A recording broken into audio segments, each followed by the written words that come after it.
Okay, mga brothers and sisters, diyan usab ning inyong igsuon nga si Silbert Dondoyano Sr. alias Veritas, no? Usa ka dipensor sa pagtuong Katoliko. Ang atong buhaton karon natay tagaan og katinawan o tubag sa usa ka komento o komentaryo sa usa ka dili Katoliko, no? Dili lang nako hinganlan kung kinsa siya. Miyembro siya sa kanang grupo gali nga gitawag og MCGI, founded by the late Eliseo Soriano. Okay?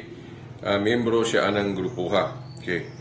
Now, ang akong tubagon sa iyang gipahayag against sa atong pagsaulog sa Christmas o Pasko, iyang gigamit nga basihan ang Marcos 7, versikulo 7 hangtod sa 8 nga ang atong Ginoo gasaway og mga tradisyon. Okay. Sanglit kini laging atong pagsaulog og Christmas matag Disyembre 25 usa man ka tradisyon, buot niyang ipasabot nga kini nga tradisyon, Christmas nga tradisyon, supak ni sa Biblia. Now, mura ba og iyang gustong ipalutaw nga basta tradisyon supak sa pagtulunan sa Dios o supak sa Biblia. Now, ang atong ikatubag ana dili kana tinuod. Kung basahon nato ang Biblia, dili tanang tradisyon supak ang Ginoo o sukwahi sa iyang mga pagtulunan. Unsa may iprueba nato ana?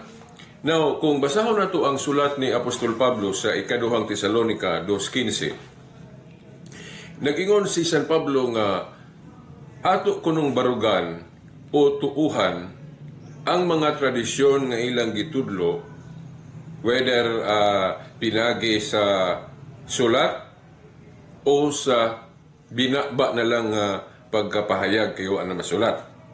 So, kana nga bersikulo nga gipahayag ni San Pablo nagtudlo gani nga bisan ang mga practices nga Kristiyano gitawag og tradisyon.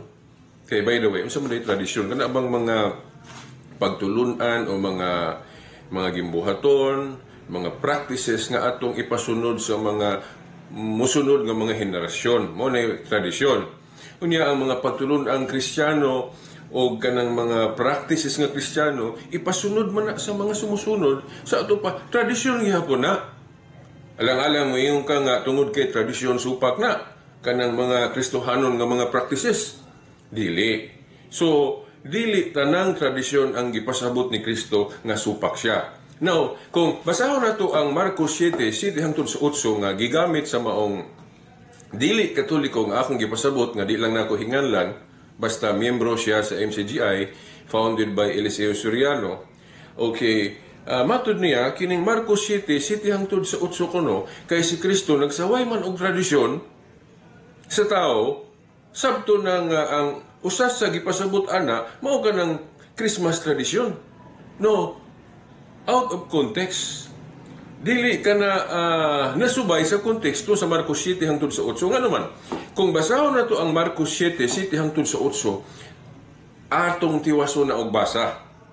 Dili kay Marcos 7 og 8 lang nga gasaway si Kristo og tradisyon sa tao.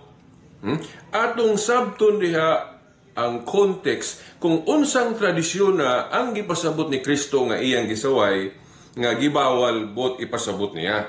Kay ato namang na prove nga dili tanang tradisyon supak sa sugo sa Dios, kay bisan gani ang mga practices o kimbuhatong Kristiyano matawag mo po nagtradisyon. 2 Tesalonica 2:15. So mauna nga unsaon nato pagtino sa tradisyon nga gipasabot ni Kristo nga iyang gisaway, atong basahon og kayo ang bersikulo nga gipasabot niya, no? Now, kung basahon nato ang Marcos 7 hangtod sa 8, di lang nako basahon kay wa ko gahawid og Biblia diri. Tiwasa lang ninyo basa ng Marcos 7. Marcos 7 bersikulo 7 ngadto sa 8, tiwasa og basa sa unahan.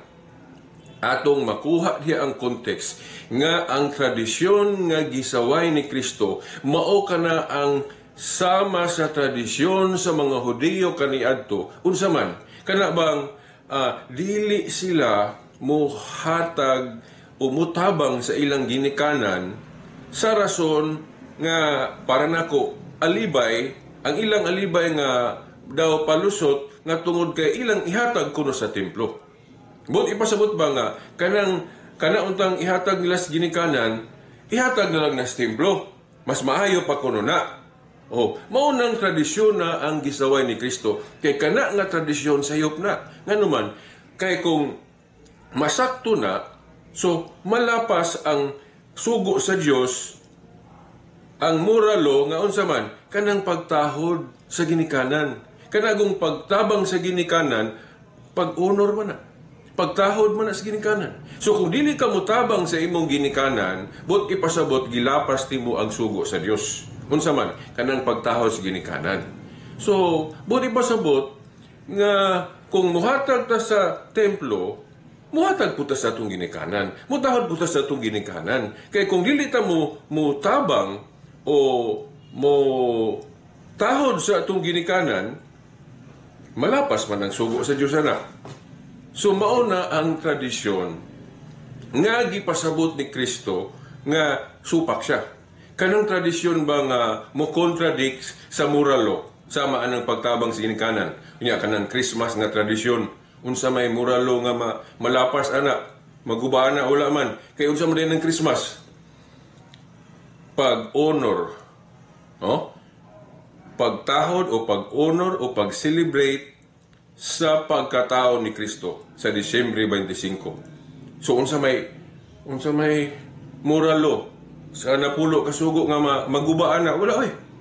So dili ang Christmas tradition ang gipasabot sa Marcos 7 hangtod sa 8 nga kung ilahos pagbasa ang gipasabot ni Kristo nga tradisyon nga iyang gisaway kanang mga tradisyon sa mga tao o mga Hudiyo kaniadto nga masupa sa moral law.